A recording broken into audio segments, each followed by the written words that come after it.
Good morning, ladies and gentlemen. The government of the Bahamas has taken the extraordinary step and allocated more than $55 million to the Access Accelerator Small Business Development Center for dispersal in the next 12 months. Extraordinary times call for extraordinary measures. We're here today to outline how that money will be spent and what we hope to accomplish. Welcome, and we look forward to answering your questions at the end of the presentations. Starting off today's press conference will be our board member, Merritt Storr, and next we will hear from Josh Miller, CEO of Limeade and a client of the Access Accelerator. After that, Chairman of the board, Mr. Geoff Andrews, will address us, and after him will be Oquendo Lewis, President of Miniso and another client of the Access Accelerator. Then we will hear from our Executive Director, Davinia Grant, and finally, we will hear from the Honorable K. Peter Turnquest, Deputy Prime Minister and Minister of Finance. After that point, we will open up for questions from the floor for a short while, and hopefully once we've answered everybody's questions, then we can wrap up and enjoy the rest of this wonderful day. I now welcome Merritt Storr to make remarks. Good morning, all. We frequently use the abbreviation or lexicon MSME. For the uninitiated, this refers to micro, small, medium-sized enterprises. The Access Accelerator, which we are celebrating today, has decided to lead a formal consultation with all MSME stakeholders about legislation not only to govern this organization, but the MSME sector generally. The government has a number of its agencies that service this sector, and so an initial consultation involving the Bahamas Development Bank, the Bahamas Agricultural and Industrial Corporation, the Bahamas Entrepreneurial Venture Fund, and a number of smaller agencies is of critical importance. Streamlining the government's resources and ensuring they are effectively utilized is also an important goal of this consultation process. The Bahamas Chamber of Commerce and Employers Confederation and the various island chambers of commerce will also be consulted along with other private sector stakeholders. Approximately 7 years ago, I had the privilege of leading a similar consultation process, which ended with the drafting of a bill to govern an agency like the Access Accelerator. But unfortunately, that process stalled for various reasons. As a result of the early success of the Access Accelerator, we believe there is a renewed commitment to completing this process and ending up with a working draft bill that can be presented to government for approval and ultimately for tabling in Parliament as soon as it is reasonably possible. It is clear, and even more so now in the middle of this COVID-19 global pandemic, that providing support for MSMEs is of critical importance. Creating an appropriate legal framework for the support of MSMEs is the ultimate goal of the process we are about to embark upon.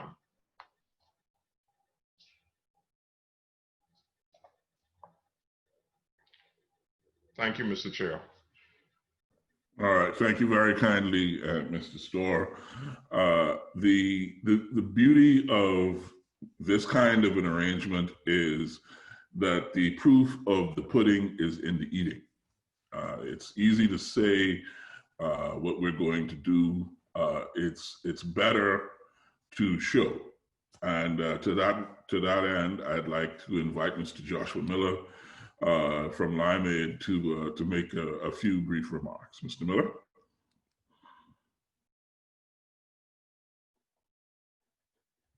Hi, good morning, everyone. To those who don't know me, my name is Joshua Miller, and I am the owner of Limeade Bahamas. I hope you can hear the excitement in my voice because I am so happy to be a part of this Access Accelerator to push my company where it needs to be. Limeade Bahamas is a beverage manufacturing company that produces all natural limeade beverages. We have about 6 flavors that's across over 100 stores in the Bahamas. The company was doing quite well. However, we felt as though we could do a lot better. We needed funding to mass produce and produce efficiently. That is when I chose to seek assistance from the Access Accelerator. The Access Accelerator assisted me in many ways. When my thought was funding was the issue, they sat with me, they consulted with me, they looked at my numbers, they provided me assistance in many ways, in addition to providing the funding that I needed for that much needed equipment. So I just want to say thank you to all of my advisors, the funding department, everyone who played a role in assisting me with my venture and making my dreams come true. I also want to say happy second year, and I wish you all the best, and I just want to keep you encouraged and say that we appreciate the hard work that you do for us, and we just want you to keep going. Thank you, Mr. Thank you Chair. very much. Thank you, Mr. Miller. You are a good and kind man, having sampled your product on many times, many occasions. I know you know what you're doing. Good job. Mr. Miller brings up a good point. The Access Accelerator Small Business Development Center has 5 basic services: business advisory services, access to capital, and advocacy are sort of the premier highlight services that we offer. But there's also training and entrepreneurship training and business innovation and incubation. So we're going to be doing a lot this year, but I'd like to offer the floor now to the chairman of our board of directors, Mr. Geoff Andrews, to speak and bring us a little more information. Mr. Geoff Andrews. Good morning, and thank you all for attending this press conference this morning. Today, we are witnessing a paradigm shift for entrepreneurship in the Bahamas. 2 years ago, I was at the first launch of this and standing before you and proposing the Bahamians could and should get into business and succeed. I had the honor, the pleasure, and the incredible task of leading a board of directors who were willing to support a bold new initiative, the Access Accelerator Small Business Development Center. The Access Accelerator is a child of the Government of the Bahamas, the University of the Bahamas, and the Bahamas Chamber of Commerce and Employers Confederation. We all believe that if Bahamian micro, small, and medium-sized enterprises were given access to the same tools and advantages as their bigger brethren, they would thrive in the same way. We determined that with access to good advice, a little help with the details, and assistance navigating the funding world, we could accelerate the time that it takes to progress from the idea to the sustainable execution. And we've proven to be correct. To date, the Access Accelerator, together with the Over the Hill program, the Hurricane Dorian Disaster Recovery Program, the Grand Bahama Office of the Prime Minister's Technical Assistance Program, and the Business Continuity Program spurred by the COVID-19 pandemic, we have secured a total of $52.7 million for 931 micro, small, and medium-sized enterprises in the Bahamas. The money was approved in the form of grants, loans, and equity investments. While the vast majority of the businesses affected are based in New Providence, businesses from Grand Bahama, Abaco, Andros, Long Island, Exuma, Eleuthera, Cat Island, Rum Key, and San Salvador, Maguana, Inagua, Crooked Island, and Acklins have benefited as well. I want to be very clear about something. This unprecedented success would not have been possible without the participation of the private sector. Our board members were instrumental in securing relationships with such partners as Disney, the Organization of the American States, and other important partners. Therefore, it is my plea to the private sector of the Bahamas to join us in this important work.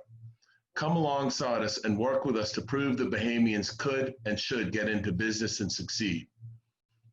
We have committees that need support, legal, audit, fundraising, marketing, and we are also looking for investors. We are launching a crowdfunding platform, and we're going to be looking at opportunities for private individuals or companies to invest directly in the entrepreneurs. We hope that you'll join us on this journey, and as we continue to succeed, as you'll hear from the clients that are talking to you today. Thank you. Thank you very much, Mr. Chairman. And let's keep my talk to a minimum. Mr. Oquendo Lewis, Miniso, dazzle us with your brilliance and tell us how awesome we are. Yes. I'll definitely get. Good morning, everyone. Thanks for inviting me here to give my contribution on the Accelerator's effect on my companies. My name is Oquendo Lewis. I'm the president of Miniso Bahamas. You know, the biggest, newest retail experience here in the Bahamas, right there in the middle of the mall at Marathon. We joined the Access Accelerator back in May of last year.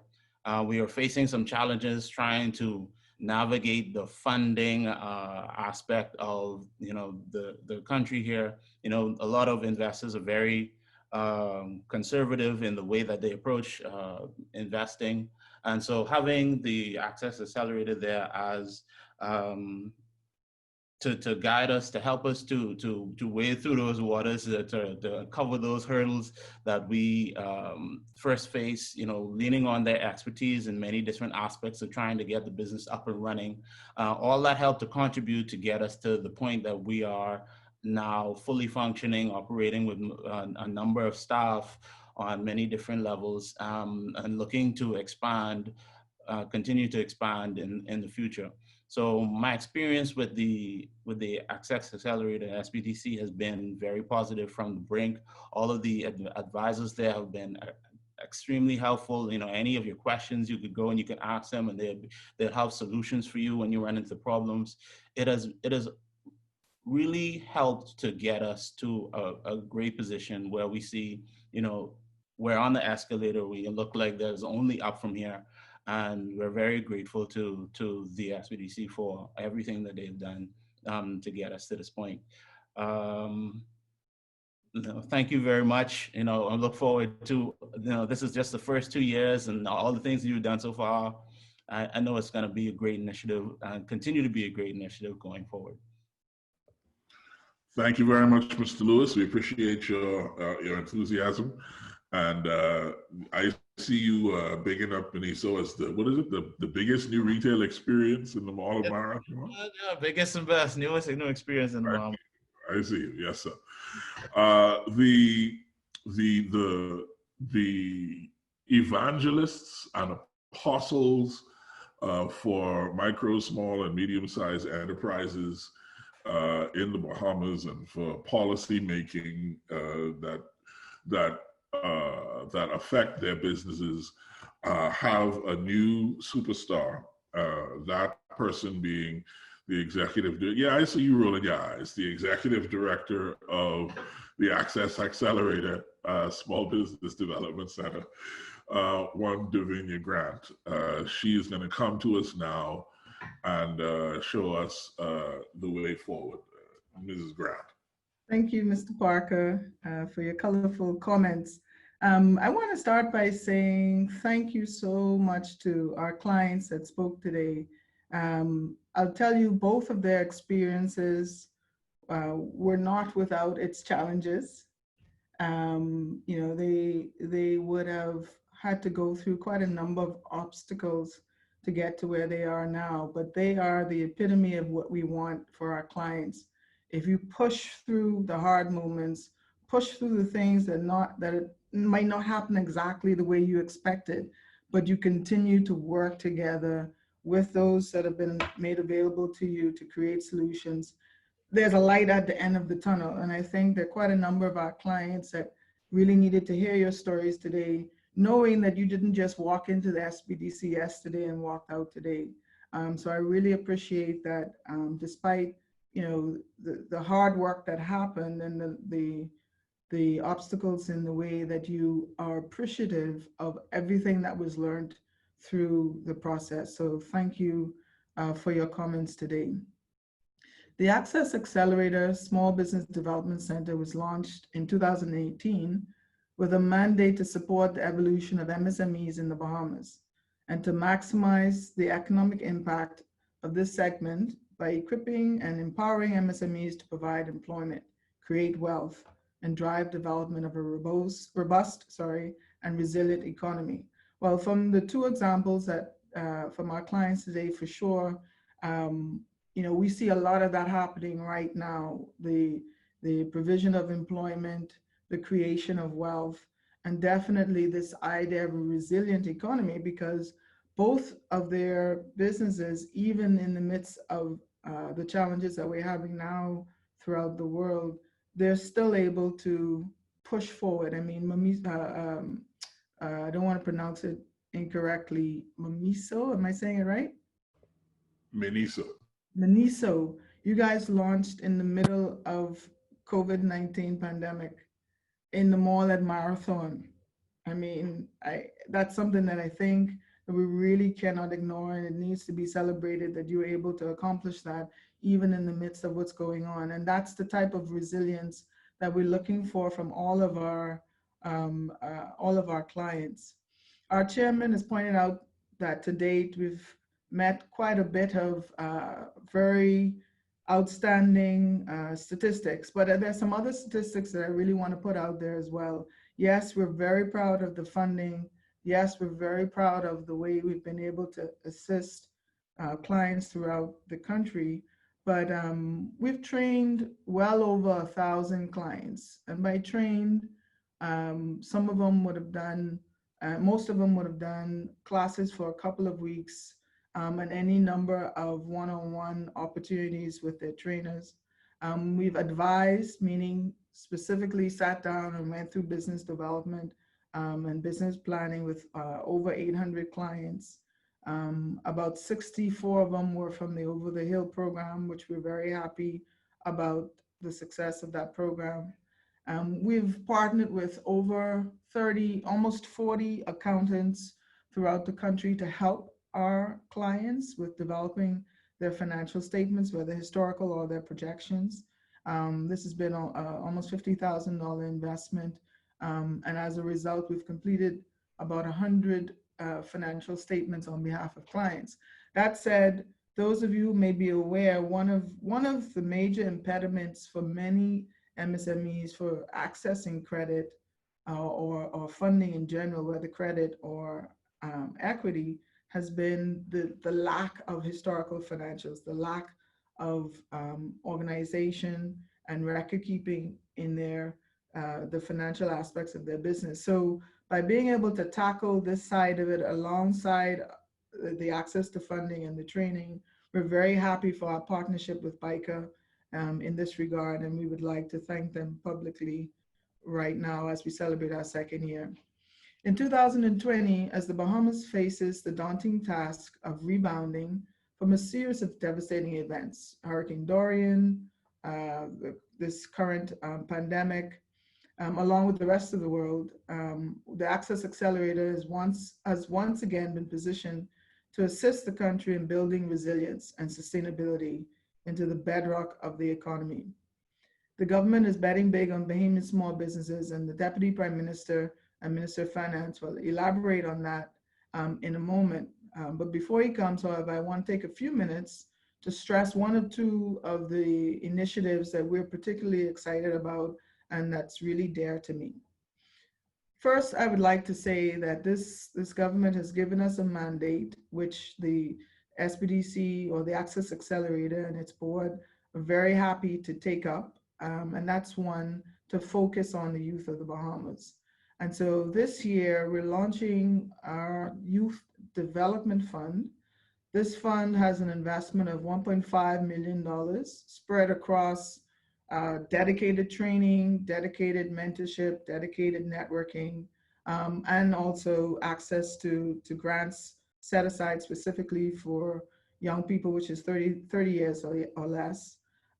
grants and microloans as well. But I want to say what I'm most excited about is by having this incubator like machinery for young people, it will allow them to access more and more of the 55 million that the DPM will be speaking more of. And so while it seems like a $1.5 million investment, it really will end up being much more, as it will help those young people be able to qualify in various ways for other forms of funding as they mature their businesses. Sorry, pull this down. In 2015, the level of unemployment among Bahamians between the age of 15 and 24 was 25%. In subsequent years, no less than 1/5 of the youth population has been unemployed. Through our Youth Development Fund, we're betting on young entrepreneurs to tip those scales in another direction. Youth entrepreneurship deepens human capital attributes like self-reliance and self-development. It offers societal benefits. Entrepreneurs create jobs, increase innovation, raise competition, and are responsive to changing economic opportunities and trends. Particularly related to the high youth unemployment, we are betting that success among young entrepreneurs will prove important in driving down youth unemployment and other challenges in our society related to that. I think that this particular program as well should land us in the world where we're able to produce very creative products. We're expecting that the creativity of our young people here will allow us to literally be able to bet on businesses that, 5-10 years from now could be multi-billion-dollar businesses producing worldwide products and services. So that's what we're hoping to have from this incubator. And the difference with this incubator from the sort of remote incubation that we've been doing thus far is that we will have a physical space where young people will be able to have access to storefront opportunities with hands-on advisors available day-to-day, as well as back office space and a few other things that we will talk about in deeper detail throughout the week as we celebrate our second year. Our Over the Hill program remains a high priority for us, as it has been for the government in the last year as well. We've allocated $250,000 to this program this year. And we're excited about being able to expand the reach in that community, but also we're looking at communities throughout the Family Islands with similar attributes that need dedicated assistance. And our advisors on each of the islands are currently right now looking to see how they can duplicate what we've done in New Providence in the Over the Hill program to take it throughout the Family Islands. The incredibly long waiting list we have would support the evidence that for many people from the Over the Hill community, entrepreneurship is a viable alternative to wage and salary employment. Importantly, entrepreneurial activity doesn't only provide income to the entrepreneurs and perhaps others in the community, but it also provides needed goods and services. Self-employed people on average have higher incomes than wage and salary workers, and self-employment may be an important component of upward mobility. There are a few other smaller programs. We're excited to finally be able to launch the Universal Preschool Initiative with preschool grants for entrepreneurs in that sector, and a number of other things the DPM will speak to directly. In the coming fiscal year, the Access Accelerator will continue to expand its reach through the islands of the Bahamas, and we will strengthen the competencies of Bahamian businesses while ensuring long-term sustainable access to credit and other forms of capital for business expansion and innovation. We're innovating now, and we will meet our mandate. Thank you very much. Thank you, Mrs. Grant. We appreciate your enthusiasm and your leadership. I'm going to be very selfish. Please excuse me, ladies and gentlemen. I'm stealing the floor for a second here before the DPM comes to say the preschool initiative is going to assume incredible importance over the next 2 years or so, because preschool education is the foundation of overturning and reforming the education systems around the world. And the fact that the Access Accelerator Small Business Development Center is involved and involving itself more deeply in helping preschool entrepreneurs get off the ground and get started is I think going to, as I say, assume a real significance in terms of the legacy of this institution in the years to come. When we're looking back and our education system has been revamped and people are genuinely flabbergasted at the change and how quickly it happened, we'll be able to point and say, well, it was because we decided that we were going to invest in preschools and we were going to help them turn this country around. And I really would like to say to the government, thank you for that particular focus, and to encourage the Access Accelerator to continue to draw down and come around those businesses with everything we have. Now that I have stolen the floor, I would like to return it and bring for some deep remarks the Deputy Prime Minister and Minister of Finance, the Member of Parliament for East Grand Bahama, a good man in his own right, the Honorable K. Peter Turnquest. Good morning, and thank you, Quincy, for that introduction. Still half the light.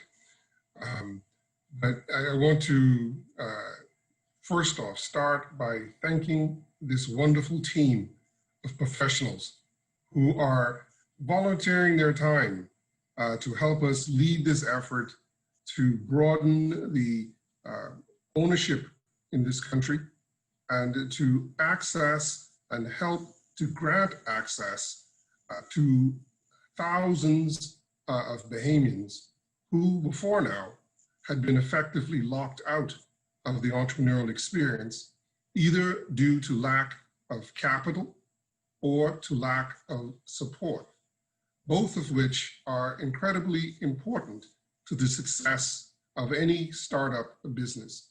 And so the expertise and the care and concern, the energy with which this team has brought their expertise to bear in ensuring that this program has been a success is certainly no understatement. And I want to again thank all of you, our partners, our advisors, and everybody involved for the tremendous efforts that you've put forth. And I'm confident, as I've said on many occasions, that the investments that you have put in, that we are putting in as a government, is going to pay dividends well into the future as we see the wealth in this country more dispersed, we see business more diversified, and we see a more sustainable economic opportunity for our country. And so again, thank you. A couple key points that I want to make today.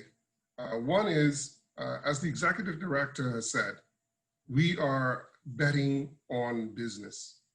As we consider our current circumstance and the challenges that are being faced by many throughout the world, we are betting on business because we believe that a sustainable, sound foundation built on small businesses, diversified across the economy, is going to be the catalyst and the foundation that is going to allow us to be able to have that recovery that we need and that we are certainly working towards. So we're betting big on business. $55 million that we're investing this year. Secondly, I want to commend the Access Accelerator for its focus on the youth, because one of the issues that we've had has been a stumbling block to our development, in my opinion, is the fact that we have not taught ourselves as a people to be entrepreneurs, to be business people, to take risk. As a society, and we see it in our financial institutions, we are very risk averse. Culturally, we encourage our children to try and educate ourselves to find a job, preferably a government job. That does not make room for those kids who have a desire, who have the intellectual capability, who have that burning, innovative spirit to express themselves and to fulfill their desires and their dreams, and to create new learning, new opportunities for us as a country. So we're betting on these young children that as we work through preschool, as we work through primary and tertiary school, that these children will learn new skills, new analytical ways of thinking, new risk-taking skills that will feed into this Access Accelerator and this new experience that we're trying to create for Bahamians. And lastly, just to say that we are here not only for the startup, but we're here to support businesses throughout their tenure. In this particular difficult time, as you may know, the government has been extending tax grants and deferrals to both small and large businesses to help them through this very difficult and challenging period that has we've been experienced with this COVID-19 pandemic. So we are committed to being here at the beginning, during, and hopefully as you transition to the next generation in terms of succession planning. I know you were thinking I was going to say the end. There is no end. But much has been said today about the success and the future direction of the Access Accelerator Small Business Development Center.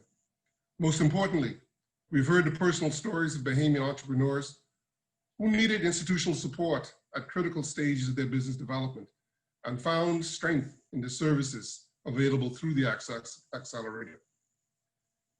In just 1 year, I have no doubt that the Access Accelerator has had the single greatest impact on advancing the development of micro and small businesses in the Bahamas, more than any institution before in such a short period of time.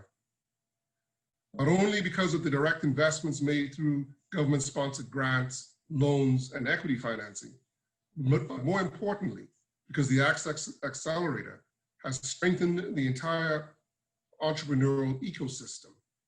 It has created a structure to support a culture of entrepreneurial risk-taking. Everyday Bahamians can now find training, business advisory, and financing available and access regardless of who they are, where they live, or what their politics may be. This program transcends partisan politics, and that is something that I'm so very proud of. We've been able to eliminate that vexing issue that has held us back as a country, where we divide ourselves by tribal leanings. We've also been able to transcend social class. And again, the Over the Hill initiative is tangible evidence of that. And we've been having success in putting, again, ordinary Bahamians who've been locked out of this entrepreneurial experience into the system, formalized, regularized, licensed, and producing to our overall economic growth. Indeed, the apolitical nature of the Access Accelerator is no doubt largely responsible for some of its success. At a time when the country is faced with the devastating impact of two exogenous shocks, the catastrophic Hurricane Dorian and crippling coronavirus pandemic, the government has been able to mobilize the SBDC to step in and support small business continuity, and therefore the overall health of the domestic economy. As we lay the foundation for an accelerated recovery, the government is also working with the Access Accelerator to deepen its reach even further. At the time of the launch last year, the government allocated $25 million to the Access Accelerator for a 5-year program. That amount grew significantly with the involvement of private sector stakeholders, bringing their own capital resources and joining the cause as partners. This is a testament to the public trust now invested in this important institution.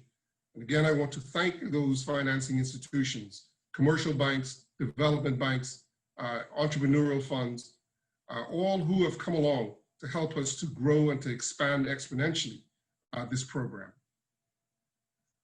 For this new fiscal year, this administration took the unprecedented step of allocating some $55 million to the Access Accelerator for disbursement to entrepreneurs under a range of new innovative programs.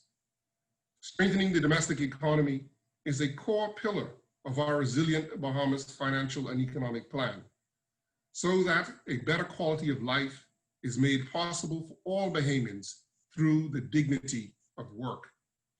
And so all those who say that we do not have a plan, I can say confidently that we have a plan. And the Small Business Development Center, Access Accelerator, is a key component of that plan. As a government, we know that small businesses are the backbone of any economy, but certainly the Bahamian economy. We are not alone in this view. Small businesses are the lifeblood of the United States economy.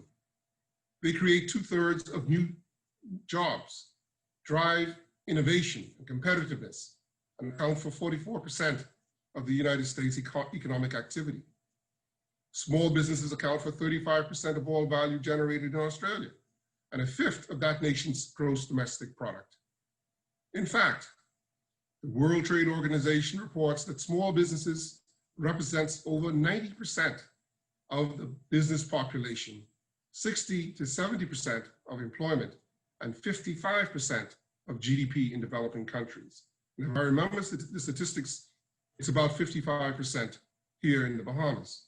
And so this bet that we are making on business, on small business in particular, we believe is a safe bet that is going to, again, provide tremendous returns for us well into the future and after we are gone. The surest bet that we have made as a government is on the entrepreneurial spirit of the Bahamian people. We did this in times of stability and continue to do so in times of uncertainty. Regardless of the moment, betting on Bahamians is a sure way to create jobs, build wealth, and develop a robust and resilient Bahamian economy. In the coming year, the Access Accelerator intends to focus on funding and business development support in the following industries: fishing and farming, with particular attention on value-added processing, something that has eluded us; Bahamian-owned vacation home rentals and small-scale tourism projects. We know that the new tourism market is geared towards boutique-type resorts, small properties with low density, high experience quality. We believe that we have a tremendous opportunity to expand and exploit this market with Bahamian ownership, thereby spreading the risk, particularly during this COVID-19 time when people are looking for more low scale projects, properties. Information and communications technology, alternative energy and energy efficiency, the orange economy or creative and cultural ventures, and manufacturing. These investments will capture entrepreneurs operating in non-traditional sectors who often have difficulty accessing entrepreneurial support. This is most needed currently, for the task to recover from the ongoing crisis depends on creativity, determination, and grit of the small business community. The entrepreneurs who come out of the Access Accelerator will no doubt help to diversify the economy as more persons get involved and explore non-traditional business. The Access Accelerator is the government's tangible demonstration of commitment to small business and to create opportunities to materialize wealth in non-traditional sectors of the economy. Communities that are normally locked out of such entrepreneurial opportunities can now see the Access Accelerator as a partner. As I close, I wish to commend and congratulate the Access Accelerator leadership and the entire support team for the tireless work being done at this most challenging time. Every step along the way, the government will continue to bet on Bahamians and invest in their entrepreneurial dreams and pursuits. Again, happy anniversary to you, Access Accelerator. Thank you for all you have done thus far. I know we have many, many, many accomplishments ahead of us.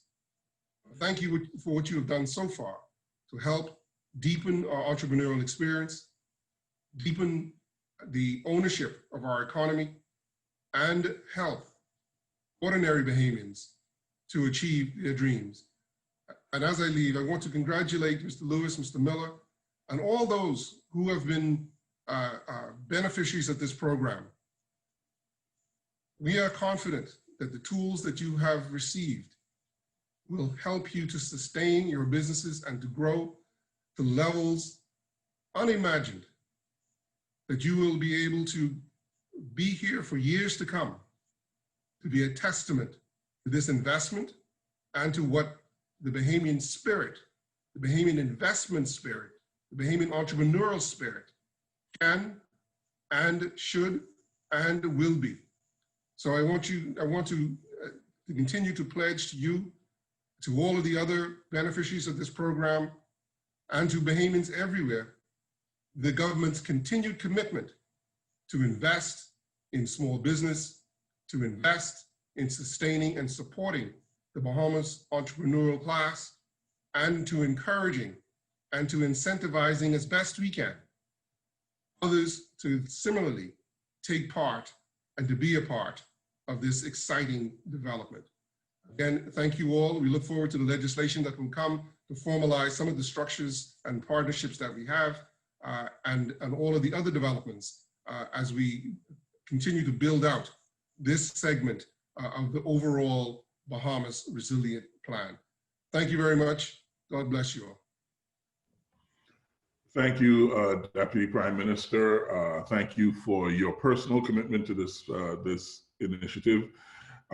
Thank you for leading the charge for the Access Accelerator at the cabinet level, at the government level, and for speaking on our behalf at every opportunity. We appreciate your leadership in that arena. We would also be remiss if we failed to acknowledge the Inter-American Development Bank, one of our largest partners, and a partner with whom we are together looking forward to deepening and broadening our collaboration. And we truly appreciate that particular partnership. We're about to open up for questions, but right before we do that, I would like to bring the executive director back to the podium. I believe there's a week of celebrations to explain and some other information to talk about. Mrs. Grant, are you there? Yes, thank you, Parker. TPM, what I would, if you don't mind, can you just tell the public a bit about the direct grants, the standalone grants that the government has set aside now, the difference between, the process prior and now is that there's some new standalone grants, in particular, the MSME standalone grant, and a few others. Do you want to mention that for it, please? Sure. So we recognize that for some of our constituents, they may not be able to come up with the requirements for credit, the traditional way of funding a business. And some of them don't require much. They don't really need credit. They just need a little start, a little boost.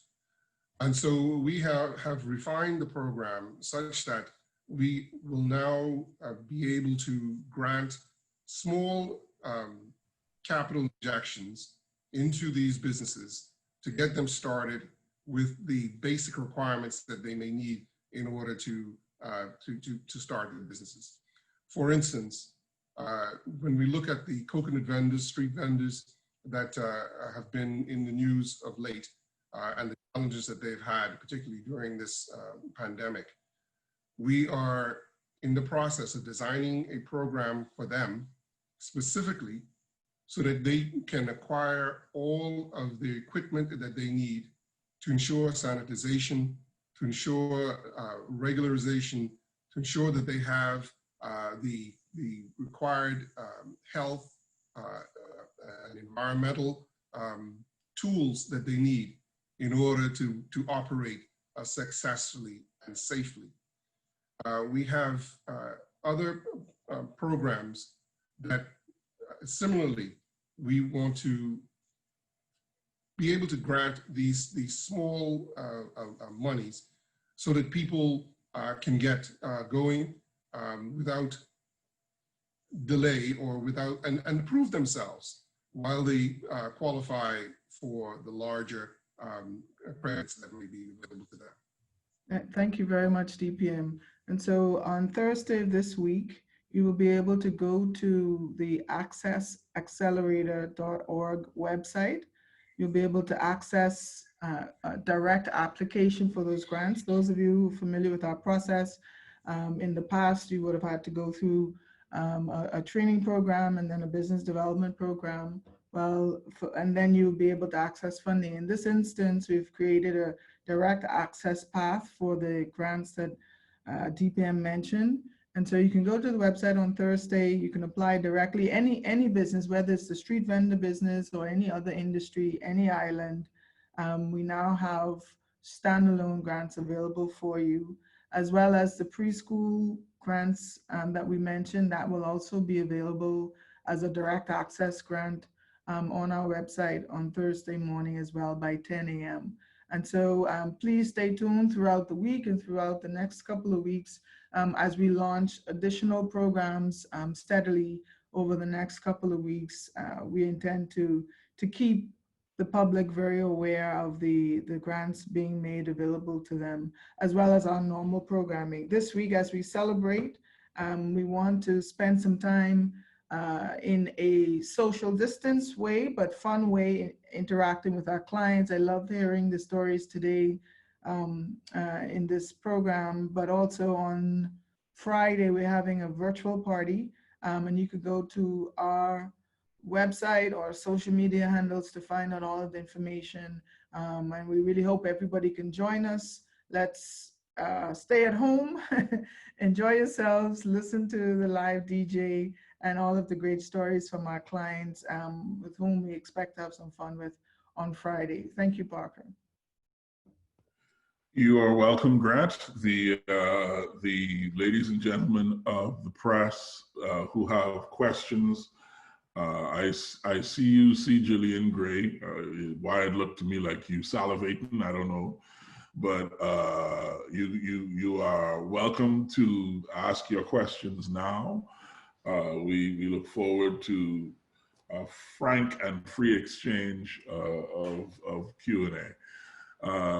However long we have you, DPM, thanks for sticking around. Ladies and gents, the floor is open for questions. Hi, good morning. It's Yuri Kemp from the Tribune newspaper. I just want to ask, but I have two questions. My first question is, where exactly is this Small Business Development Act and this bill, and how long should be expected to be implemented in particular? What's the timeline for it? Where what stage in the pipeline is it in now? And that's for Mr. Stoll and Mr. Turnquest. Right. Let's let's ask Merit Store, our board member, and the lead on that to take a crack at that first. Thank you. Thank you, Mr. Kemp. The process really is just beginning. So we're at the initial stages of the first consultation. And that's going to be with the various government agencies that support the MSME sector. So we're really at the beginning. During your remarks, and Mr. Kemp, let me help you here. During your remarks earlier, Mr. Storr, you had mentioned a prior iteration. Yeah. That can you speak to the difference between that and this? It's very similar because previously what we did was we had consultations with the same government agencies. We had consultations with the various island chambers of commerce and other various private sector stakeholders. A report was compiled at that time and is probably filed away somewhere at the Ministry of Finance. The Inter-American Development Bank, or the IDB, was very, very helpful in that process and even continues to provide support. As to why that process kind of stopped where it did, I can't really speak to that. I think the administration at that time would probably be in a better position to explain. But for various reasons, it kind of stalled at that point about 7 years ago. So it was envisioned at that time that it was the legislation was going to be a Small Business Development Act, and there was going to be an agency created similar to what the Access Accelerator has become, but it was a little different. So what we have now has been completely revised and reformulated, and I think that it's only fair that we would probably have to go through that process again. The information and the circumstances that existed 7 years ago have certainly changed.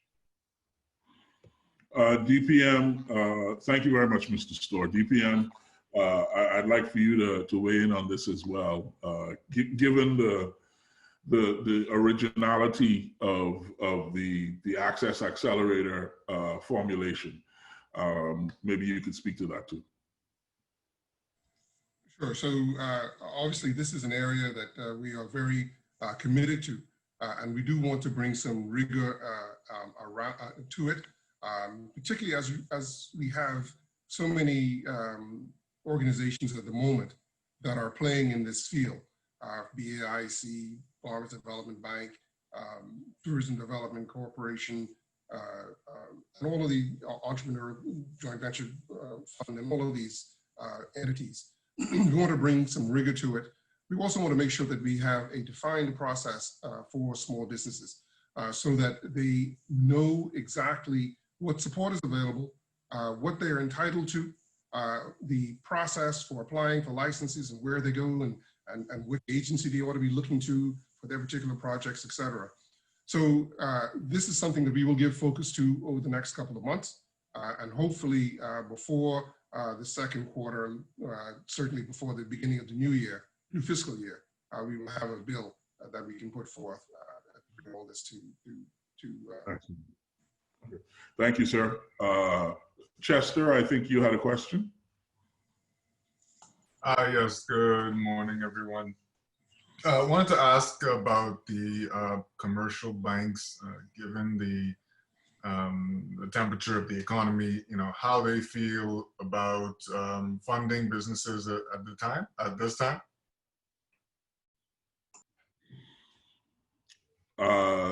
Okay, thank you very much, Chester Roberts from the Nassau Guardian Business Section. Davinia Grant, why don't you take that one?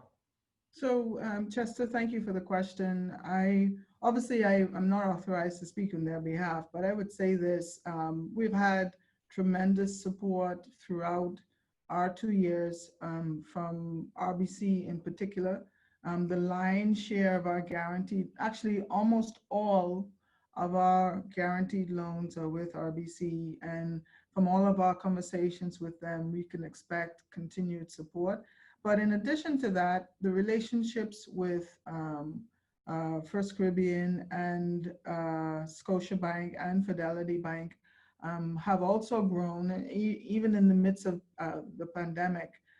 So we expect that the fact that there was interest shown to mature those relationships, even in the last couple of months, in the last couple of days, in the case of one of them as well, we expect that support to continue. And then not only will we have greater support from, support from a greater number of commercial banks, as all signs are showing, we also have lots of support from other financial institutions. And this is going to be a big part of the new model of the Access Accelerator. So with the business continuity program, for example, we were able to call upon 4 or 5 of the non-commercial banks, the financial institutions that are not commercial banks, and they really helped tremendously with being able to disperse and administer those business continuity loans in a much more nimble way than we could have as an institution. And so going forward, we expect greater participation from commercial banks and financial institutions. And as our chairman mentioned, we will also be calling on private supporters for direct investments as well. All right, Chester, thank you for the question. Yuri, I understand you had another. Hi, good day, Ms. Grant. Yes, speaking of the business continuity loan, how much of that money, how much of this $55 million is going to go towards that? And how much persons have you helped in this business continuity loan program thus far? So we've approved 545 loans under the business continuity program. As a matter of fact, on Thursday as well, there are about 1,500 persons who have already applied for that, but they haven't been approved yet because of the pause that happened with the program. That program will open up to allow those individuals to continue their applications on Thursday. And so we're pretty happy about that. Sorry, what was the other question? How many, and what was the first part of the question? And the question was the value, how much? Oh, that's just under 38 million in that program.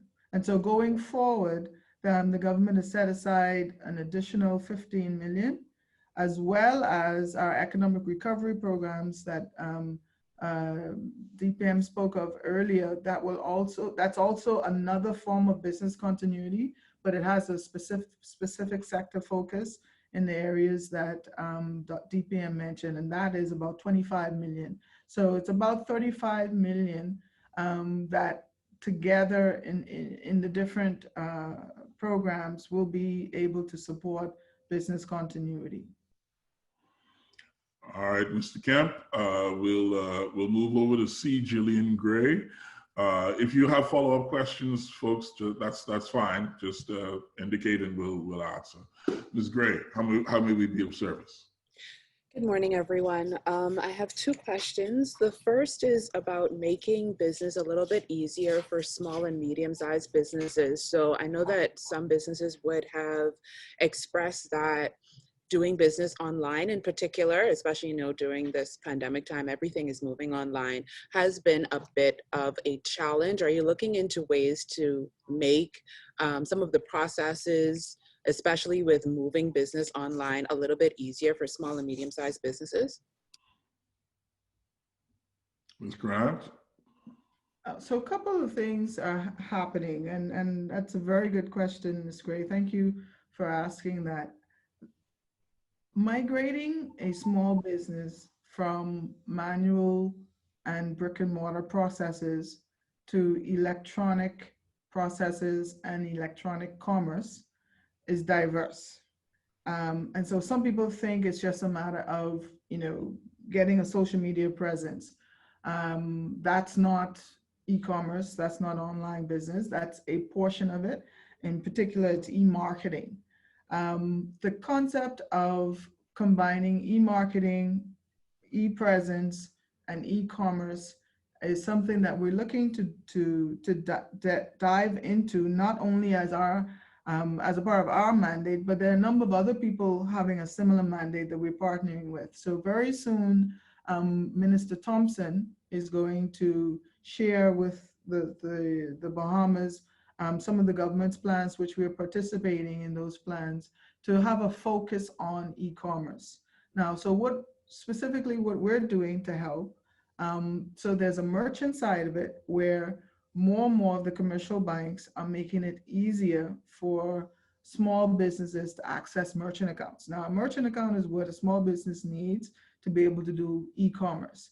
At the moment, there are a number of small businesses using external merchant accounts, which could have some form of a foreign exchange challenge for them, and it has extra expenses. So between what the commercial banks are doing to make it cheaper and easier to get merchant accounts, and what the government is doing, or the central bank is doing with the Sand Dollar and all of the e-cash merchant services that have already come on stream, us, along with our partners, encouraging small businesses to use these electronic means of transactions. That's the biggest part of the e-commerce. Now, the other parts of getting online and having a web presence in one way or the next, we're pushing that as well. So DPM mentioned as a part of his speech the ICT component of some of the new business continuity money or economic recovery money. That ICT component is not just for small businesses that are technology businesses. That's for any small business that needs to add a technological element to make their business more efficient. So if a company needs $1,000, $2,000 to be able to put up their website, be able to perfect their e-marketing and access e-transactions or e-merchant services, they can apply for a small grant specifically to do that under that program. And so we're pretty excited about a specific focus on the question that you've asked, and that we're not the only people right now with a huge push and a huge focus on this. So we're looking to partner with all of the other institutions that are looking to do similar things.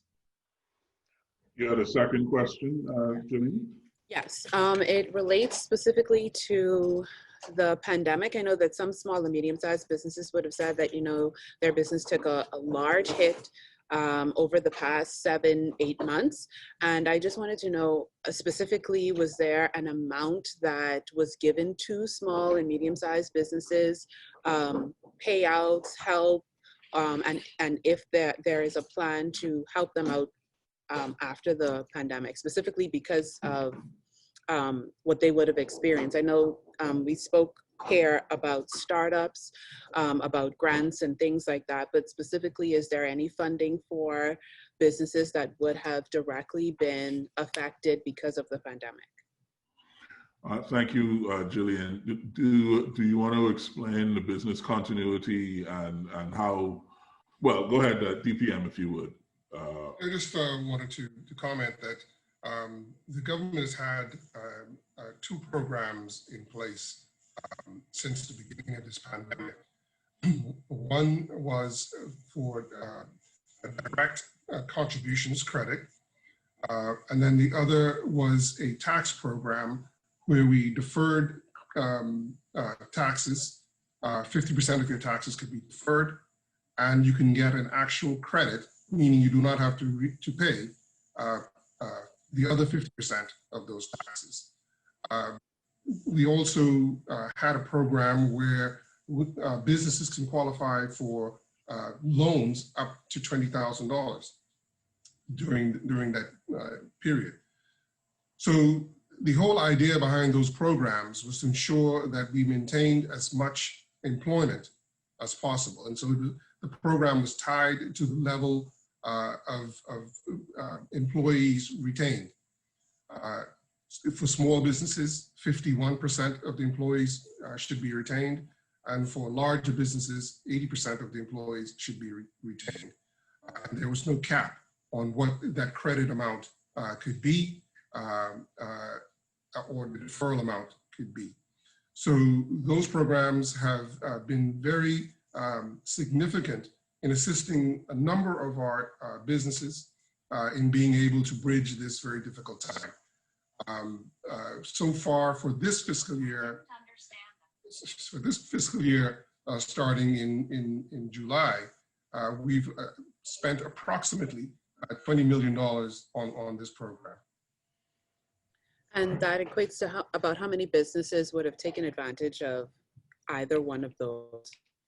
I do not have that number here today, but as Ms. Grant would have said, over 500 businesses have benefited from this overall business continuity support program. I don't know if you have an exact number. Yeah, 545 would have been supported through the business continuity program, but as DPM mentioned, that's only one of the government's programs for support during this pandemic. The self-employed program that the government ran would have helped quite a number of businesses there that may have only had one employee, the owner, as well as the tax deferrals and credits that DPM has mentioned. So in aggregate, I'm certain that it's much more than 500 because ours alone was 545. So we will have to get you that figure. We can send you that figure once we pull it for you. But with respect to the Access Accelerators business continuity program, we've already outlined, I think, the business continuity outlay for the last fiscal year. Could you just reiterate that one more time? So right, so that was 545 companies at 37.7 million. And so that, and you mentioned, startups versus continuing businesses, 99% of them were existing businesses.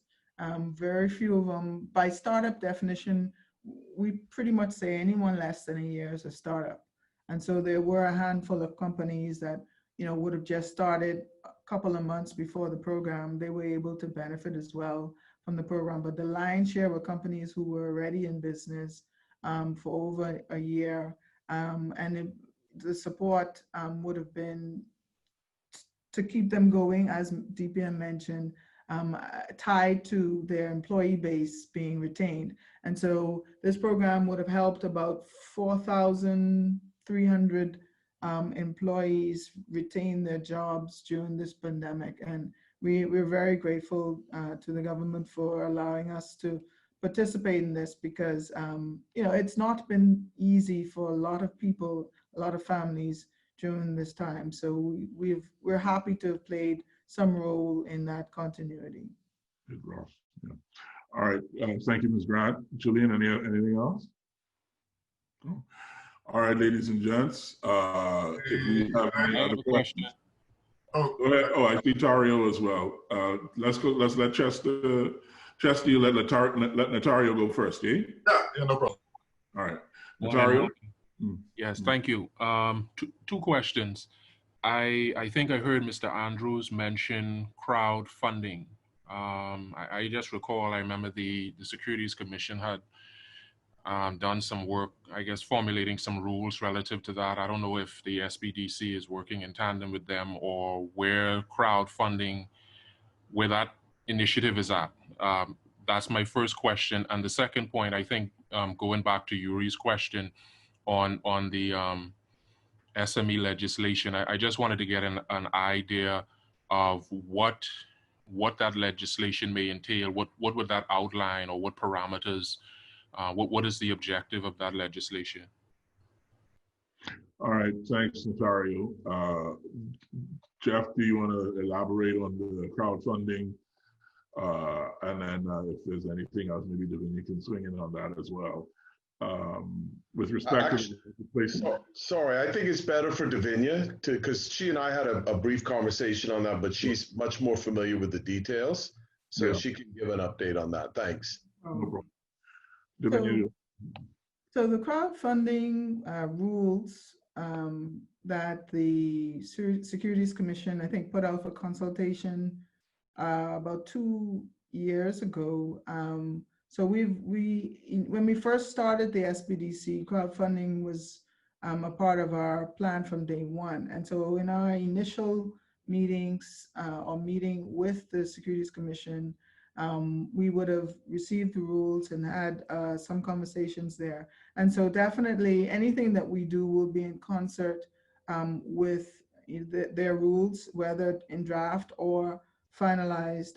Whatever that regulatory framework is, we will definitely work within. But for us, the crowdfunding will start and then grow. So right now, we are ready to some extent crowdfunding. The only difference is each loan is not necessarily syndicated. So the beauty of a crowdfunding platform is that one business may get funding from 4 or 5 different places or 100 different places. Right now, what we have is, in many cases, one business gets money from possibly a commercial bank, possibly the in-house microloan, possibly equity, possibly grant. So right now, each of our loans or each of our funding funding packages may have 3 or 4 different avenues that an individual receives money from. The intent is now, let's put that on a platform, make it way more efficient with the technology involvement, and then add partners as we grow. Right now, you may be familiar that a private placement, which is a little different from crowdfunding, only requires under 50 individuals for it to be deemed as private. So we could add up to 49 financial partners and still be within the private placement rules. And so we have a lot of room to grow along with the growth of the development of the rules from the Securities Commission. And we intend to grow in tandem with that. Tario, you had also asked about the MSME legislation and what the parameters, I guess, what the ultimate goal of the legislation would be. Right, yeah. Yeah, Merritt, do you want to take that one? Sure. The legislation, it's a twofold objective. One of the objectives is to create a more precise framework for the governing of the Access Accelerator, and to create a legislative format for that. Coupled with that, though, is also speaking generally to support for SMMEs generally. And that's why we are having the consultation process, because as the Deputy Prime Minister had also reinforced, there are a number of government agencies that are providing support for MSMEs, and in some instances, there may be a question as to whether those services are overlapping.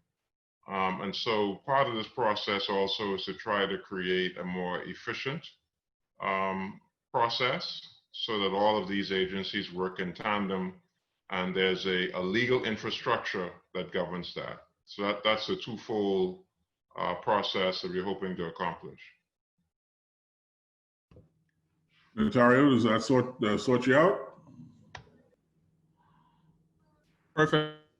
Excellent. Thank you very much then. Chester, your next question. Yes, thank you, Quincy. Notwithstanding Oquendo, I guess, and my friend Josh, but speaking of startups, how is that process going, especially with the pandemic in mind? And is the Access Accelerator, knowing that tourism isn't going anywhere, preparing new businesses in that sector, as well as the orange economy? I know the DPM talked about small hotels, etc. But are things being prepared for like the ramp up of tourism at the Access Accelerator? So startups, tourism ramp up, and the orange economy. That's a mouthful, Chester. But let's let Davinia take a crack at that, and then anyone else who wishes to chime in can chime in. Let's start with the orange economy. The Prime Minister would have mentioned on Sunday, as a part of the economic recovery report recommendations for the orange economy that included a digital platform that would assist a lot of Bahamian small businesses that traditionally serviced the tourism economy, obviously in place while persons came and visited. So they would have sold their crafts, they would have, shared their music, the culture, the art, and any number of things involved in that aspect. Now what we would like to do is to participate in having a lot of that go out to the rest of the world rather than waiting for them to come to us. So members of the subcommittee related to the Orange Committee have put forward this concept, and the SBDC in particular, or the Access Accelerator, sorry, will support the initiative, or the government is supporting the initiative through the SBDC. And we're excited about that as a way to bridge the gap during this period of time, but even after things, tourism rebounds and people are still coming here, the added benefit of being able to extend your relationship with the Bahamas through a portal like this, where you can, you may have not gotten all of the gifts that you wanted, or you want to stay reminded of the experiences that you had while you're here in the Bahamas, you'll be able to access that through that platform. That will take us a couple of months. That would take that committee a couple of months to build, and we're going to be alongside them with that. Davinia, so sorry, I need to break in. DPM has cabinet, so he's going to have to skedaddle here in a short while. DPM, I wanted to give you the opportunity to weigh in on this before you had to take off. The question is a very, very good one. What are we doing to prepare for the orange economy? What are we doing to prepare businesses for tourism? And how are we doing with regard to startups? Threefold question. I know you got to run, but wanted to give you the opportunity to weigh in there. Sure. So again, I think Ms. Grant is addressing the issue quite capably, but the government recognizes again that the tourism paradigm is changing as the tastes and the concerns for high density properties is shifting somewhat. Of course, we do intend to continue to promote and to support those bigger resorts, and to take advantage of the opportunity to promote more of the cultural arts, as well as the agricultural and marine resources into those properties. One thing I would say is that the Ministry of Agriculture and Marine Resources is very aggressive in trying to ensure that we introduce as much of the local produce and fisheries into these organizations as we can, and they're having continued dialogues in respect to that.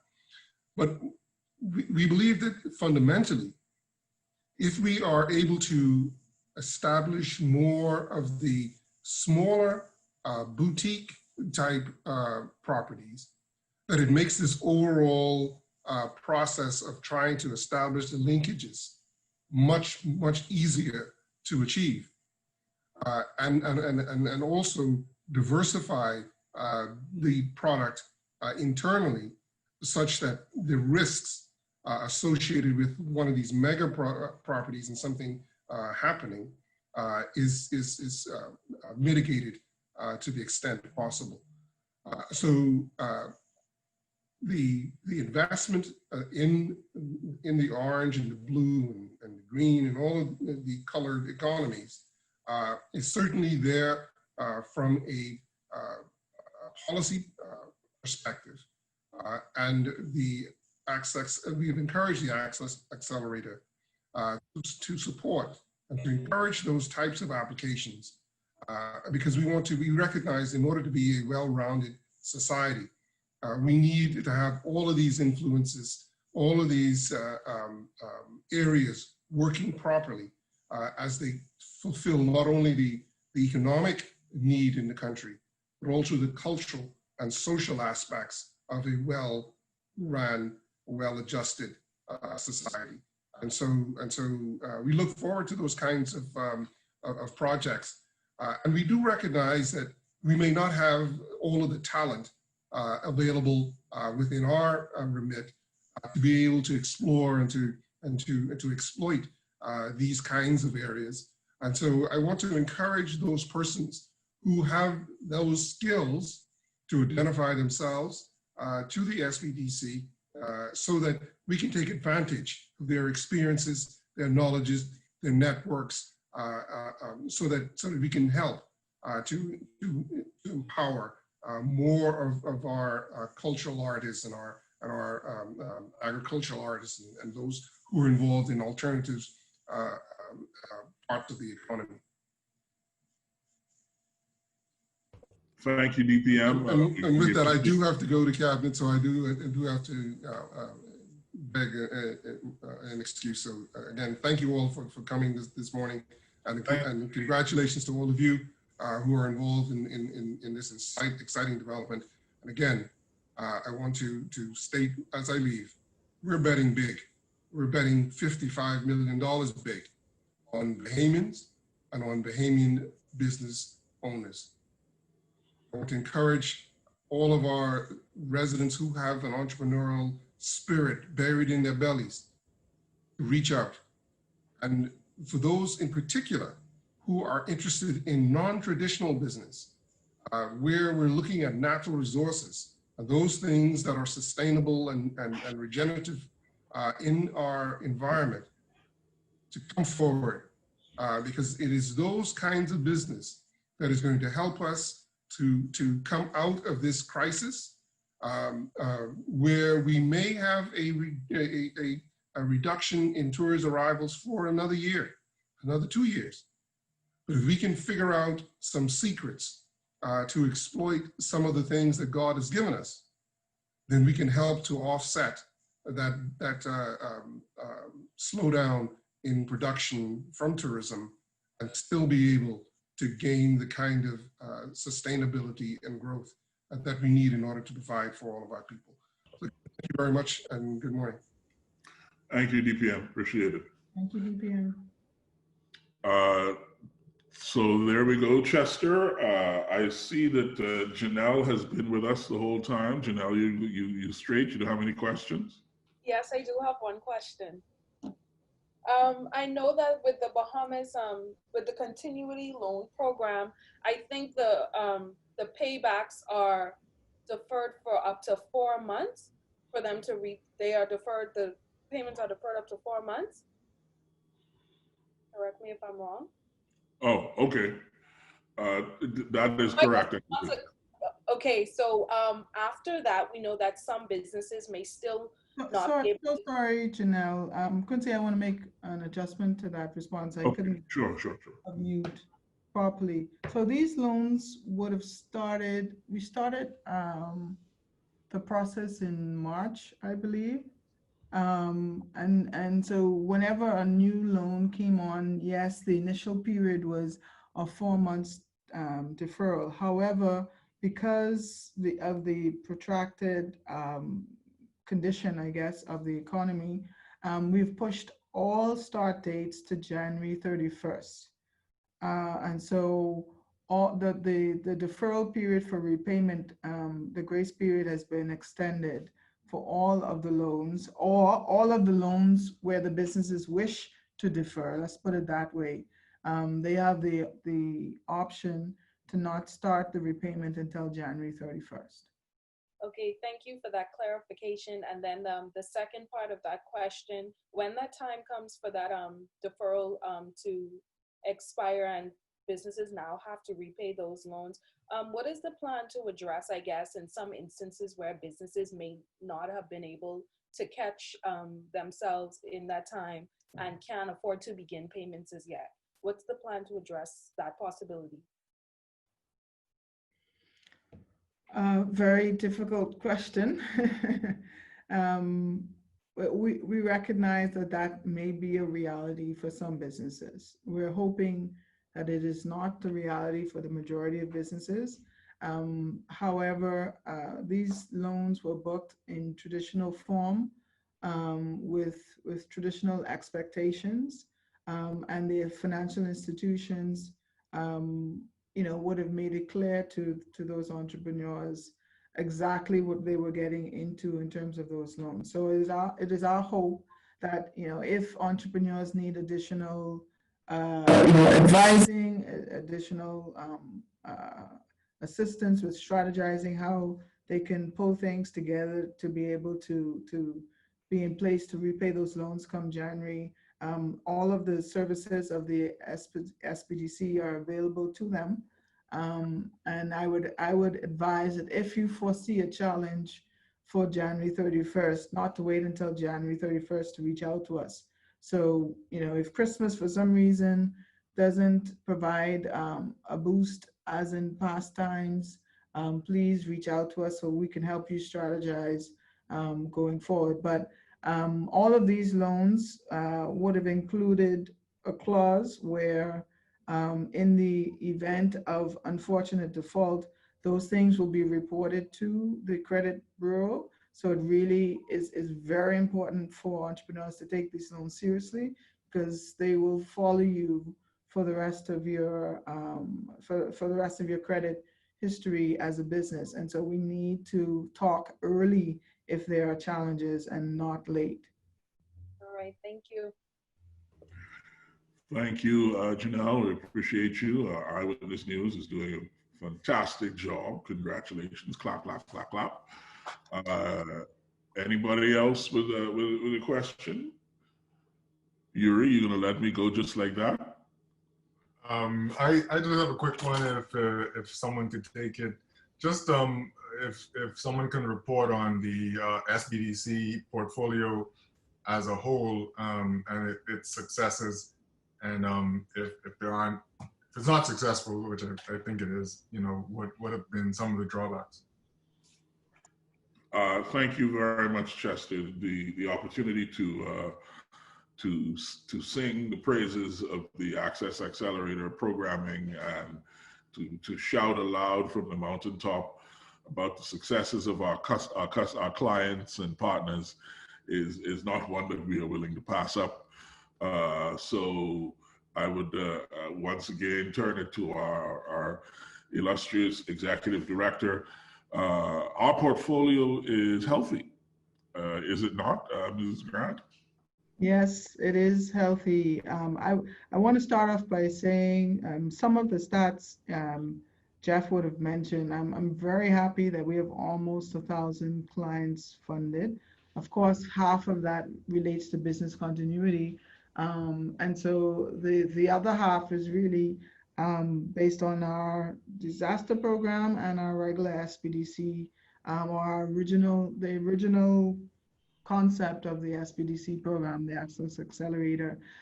What I'm also very proud of from our team is that even during the pandemic, which again would have started from March until now, we've still had a steady stream of clients matriculating through the program and being able to access assistance, whether it's microloans, grants, guaranteed loans with some of the external financial institutions. And so that was a testament to us that the machinery was still working well. One of the major challenges, though, was because we had so many people in the system, it's very difficult to manage that manually. So even though we have advisors, we can never have enough advisors. I think there are 18 of them and servicing easily on an active basis 2,000 plus clients, and then there are another couple of thousand that are not active because we just did not have the capacity. So one of the things we will do this week, I think it's on Wednesday, one of the shows for the celebration week will focus specifically on the technological change that we've made to address that main challenge.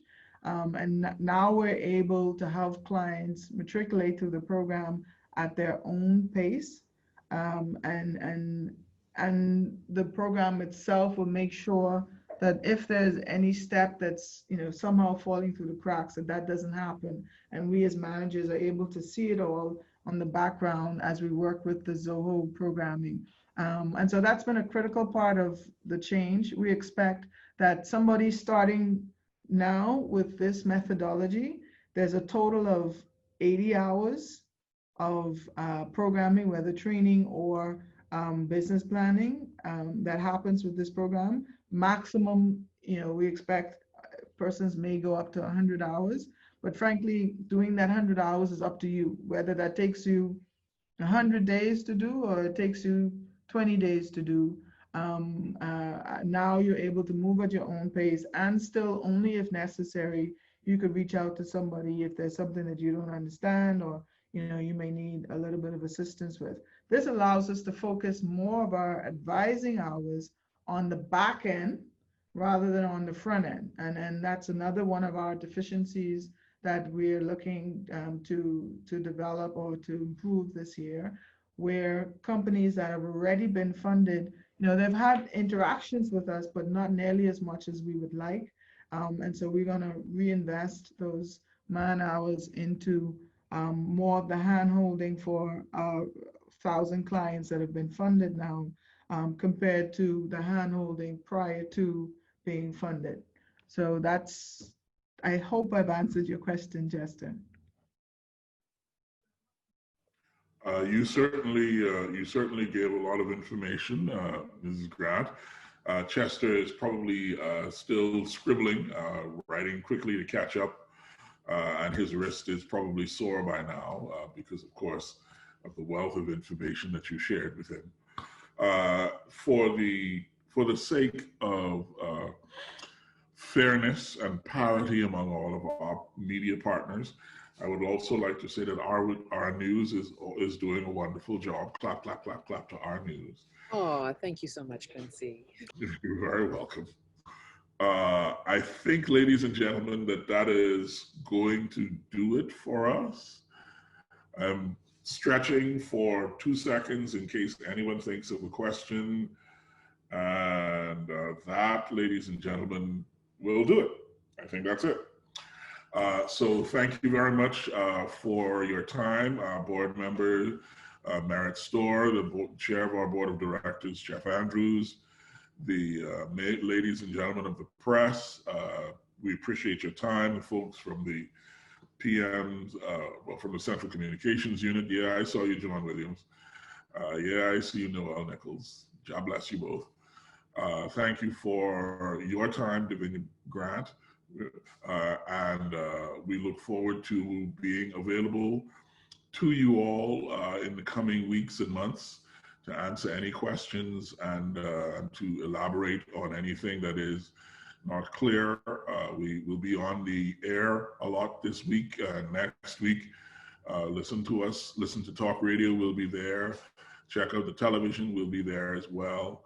Of course, we'll be in the newspapers. So you should have no shortage of opportunities to hear from the Access Accelerator Small Business Development Center.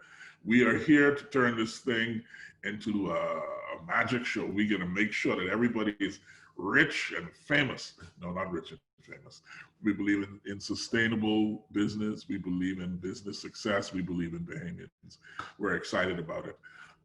Anything I missed, Mrs. Grant? Nope, yeah, we're excited. All right. In that case, then, folks, thank you and good afternoon. Is it afternoon? Good morning. Enjoy the rest of your day. All right, bye-bye.